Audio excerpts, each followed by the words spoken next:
Ang huling hininga ni Kurama, ang lihim sa likod ng kanyang pagpanaw.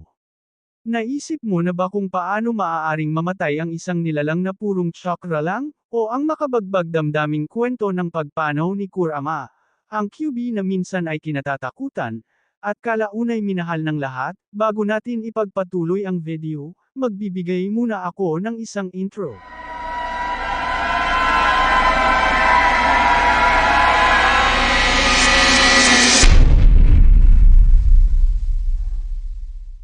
Sa mundo ng Naruto, may isang tanong na matagal nang bumabagabag sa isipan ng marami.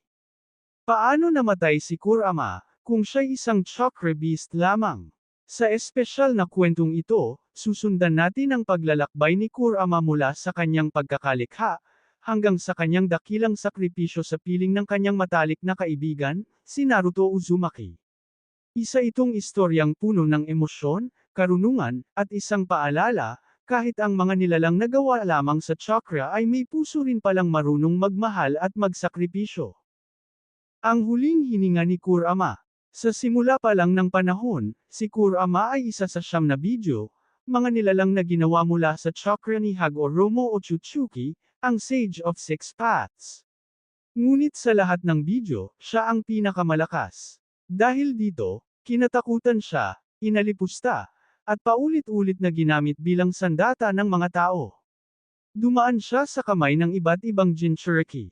Ngunit sa piling ni Naruto, isang bata na katulad niya ay tinalikuran ng lahat, unti-unti siyang nagbago. Sa unay may pag-aalinlangan, ngunit sa duloy siya mismo ang tumanggap kay Naruto hindi bilang kasangkapan, kundi bilang kaibigan, bilang pamilya. Ilang beses silang nalagay sa panganib.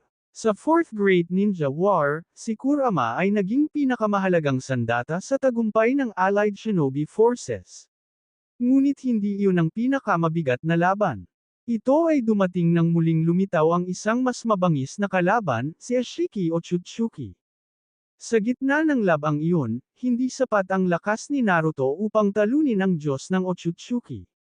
Kaya iminungkahi ni Kurama ang isang huling paraan, ang Baryun Mode. Ang Baryun Mode ay isang makapangyarihang porma, ngunit may kapalit. Gamit ang parehong prinsipyo ng nuclear fusion, pinagsama ni Naruto at Kurama ang kanilang chakra upang makalikha ng napakalakas na enerhiya. Ngunit may lihim si Kurama. Hindi sinabi ni Kurama kay Naruto ang buong katotohanan, na hindi ito isang pagsasakripisyo ng kanilang parehong buhay.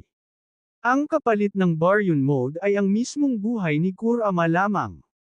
Alam niyang kung sinabi niya ito, baka tumanggi si Naruto.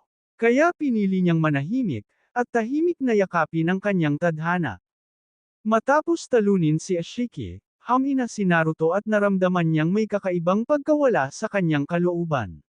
Sa huling tagpo sa kanyang isip, muling nagpakita si Kurama, hindi bilang halimaw, kundi bilang isang matalik na kaibigan.